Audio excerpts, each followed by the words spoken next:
In this video, we are talking about spilling your own blood by referencing a company called Deep South Resources. As you know, I made a video series of why I hate the mining stocks, and hopefully many of you liked it. Maybe some of you got vaccinated against the mining virus. But some of you,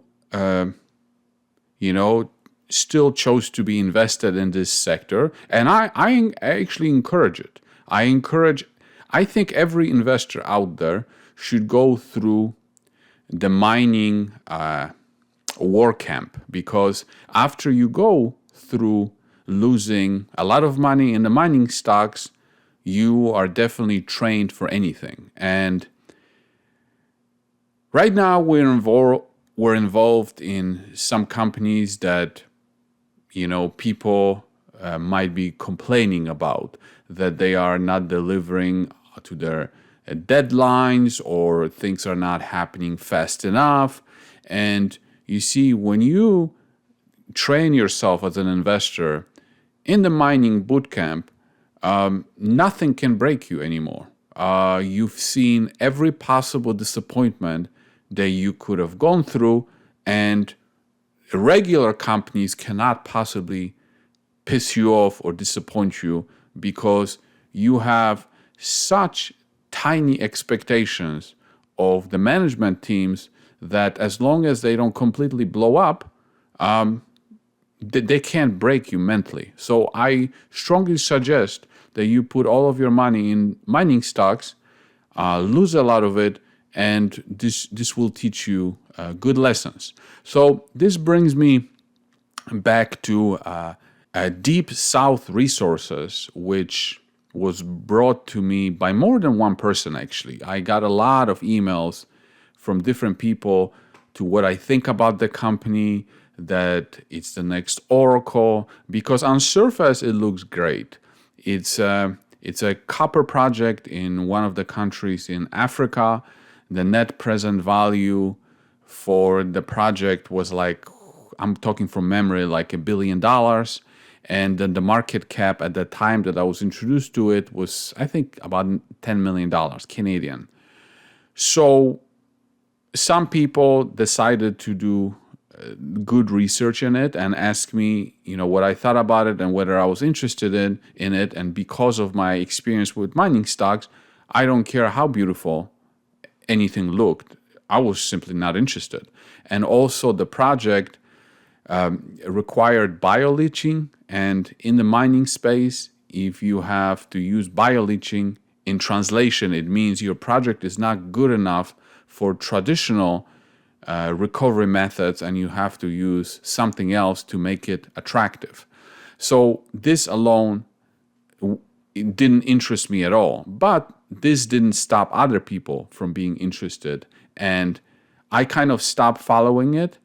Well, I never really followed it, but I kind of completely stopped paying attention to it. But from time to time, someone would email me and I would look at the stock price, and the stock price went from 10 cents to almost 30 cents. So it was like a 3x. So obviously some people were very happy with the performance, and they were happy that they got involved in it because it turned out to be a great investment. And then one day there comes an announcement that the company lost its concessions, and the stock price literally went from almost 30 cents to 5 cents. And some people on the Microcap Explosions forum said, well, this is why Mariusz hates mining stocks. And of course, when I looked at it, I just kind of shook my head.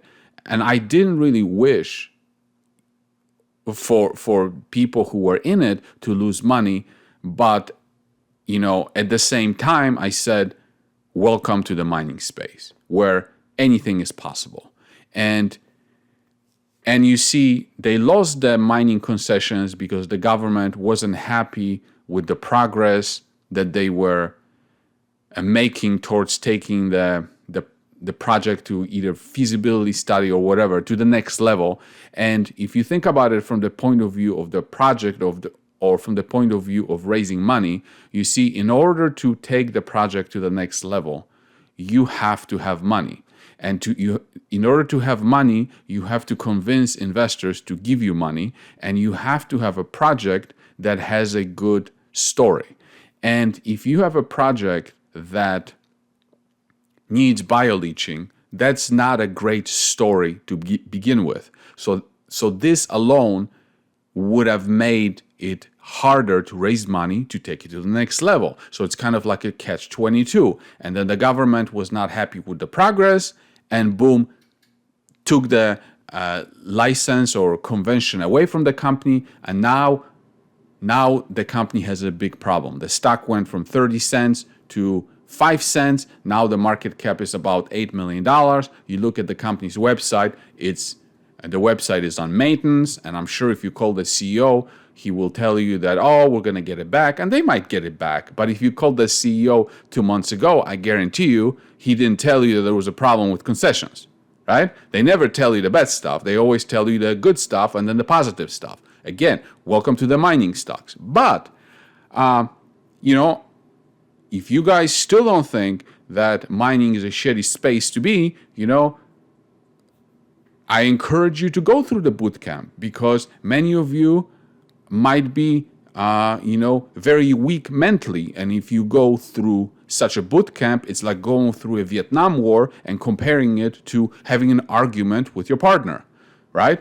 Walk in the park. So go ahead, go through Vietnam, lose a lot of money, spill your own blood, because there's nothing like spilling your own blood. There's nothing like learning from your own mistakes. It's one thing to read about someone else's mistakes. It's one thing to watch about someone else's mistakes. It's another thing to experiencing it on your own. It's another thing to cut your throat and say, it hurts. So anyway, that's it for this video, and thanks for watching.